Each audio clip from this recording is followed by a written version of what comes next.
Hello అందరికీ welcome back to our channel DVSS Telugu. Follow your tradition.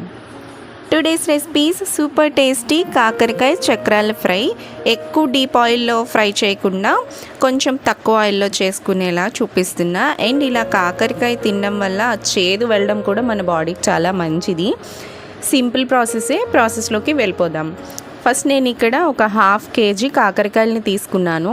ఇక్కడ చూపిస్తున్నట్టుగా 1/2 kg తీసుకున్నా.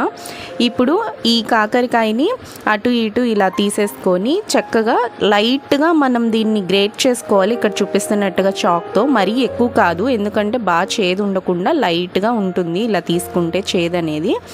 సో ఇలా గ్రేట్ చేసేసుకున్న తర్వాత చెక్కు తీసేసుకున్నాక చక్రాల్లా కట్ చేసుకోవాలి.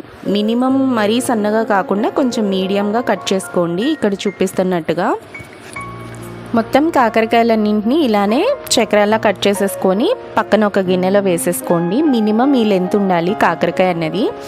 సో ఇప్పుడు ఇవి పక్కన పెట్టేసుకొని స్టవ్ మీద ఒక పాన్ పెట్టుకొని అందులో 4 tablespoons ఆయిల్ వేసుకోండి. ఆయిల్ బాగా హీట్ అయిన తర్వాత మనం ముందుగా కట్ చేసి పెట్టుకున్న కాకరకాయలని సగమే వేసుకోండి. మిగిలిన సగంని పక్కన పెట్టేసుకోండి. ఒకేసారి ఫ్రై చేసుకోకూడదు. సో సగం ముక్కలు వేసుకున్న తర్వాత చక్కగా మీడియం ఫ్లేమ్లో పెట్టుకొని గోల్డెన్ కలర్ వచ్చేంత వరకు ఫ్రై చేసుకోవాలి. అండ్ ఇందులో ఒక కొంచెం పసుపు అలానే లైట్గా సాల్ట్ వేస్తున్నాను, ఎందుకంటే ముక్క చప్పదనం అనేది ఉండకుండా ఉండడానికి లైట్గా సాల్ట్ వేస్తున్నా. అండ్ ఫైనల్గా కూడా వేసుకుంటాం. సో ఇప్పుడు ఈ కాకరకాయలని చూసారా, గోల్డెన్ కలర్ వచ్చి మంచిగా డీప్ ఫ్రై అయ్యేలాగా ఫ్రై చేసేసుకొని వీటిని తీసి పక్కన బౌల్లో వేసేసుకోండి. ఒక గిన్నెలో వేసి పక్కన పెట్టేసుకోండి. ఇప్పుడు అదే దీంట్లో మళ్ళీ 1 స్పూన్ ఆయిల్ వేసుకొని మిగిలిన కాకరకాయ ముక్కలన్నింటినీ వేసేసి ఫస్ట్ మనం ఎలా ఫ్రై చేసుకున్నాం అలానే కొంచెం ఉప్పు కొంచెం పసుపు వేసుకొని డీప్ ఫ్రై చేసేసుకొని పక్కన పెట్టేసుకోవాలి. ఇప్పుడు అదే దీంట్లో 1 స్పూన్ ఆయిల్ వేసుకొని సాయి మినపప్పు అలానే 1 స్పూన్ ఆవాలు, ఒక 1/2 స్పూన్ జీలకర్ర వేసుకొని ఇవన్నీ చక్కగా గోల్డెన్ కలర్ వచ్చేంత వరకు ఫ్రై చేసుకున్న తర్వాత మనం ముందుగా రెడీ చేసి పెట్టుకున్న ఫ్రై చేసి పెట్టుకుని ఈ కాకరకాయ చక్రాలని ఇందులో వేసేసుకొని బాగా కలుపుకోవాలి. ఇలా కలుపుకున్న తర్వాత మధ్యలో ఇలాగా కొంచెం సపరేట్ చేసుకొని ఆ ఆయిల్లో 1 స్పూన్ అల్లం వెల్లుల్లి పేస్ట్ వేసుకోండి. అది ఒకసారి కలుపుకొని దీనికి నార్మల్ స్పూన్తో 1.5 స్పూన్ కారం వేస్తున్నా, అలానే రుచికి సరిపడా సాల్ట్ వేస్తున్నా. మీరు కారం ఎక్కువ తింటే ఎక్కువ వేసుకోండి.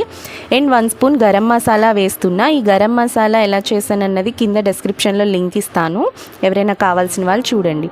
ఇప్పుడు ఈ పౌడర్స్ అన్నీ బాగా మనకి చక్రాలకు పట్టేలా బాగా కలుపుకోవాలి. మీడియం ఫ్లేమ్లో పెట్టుకొని ఒక 5 to 10 minutesలో అయిపోతుంది, మనం ముందే ఫ్రై చేసుకున్నాం కాబట్టి. సో ఇవి బాగా ఫ్రై చేసేసుకుంటే కలిసేలాగా అయిపోతుంది. చూడండి ఎంత కలర్ఫుల్గా వచ్చిందో, క్రిస్పీగా.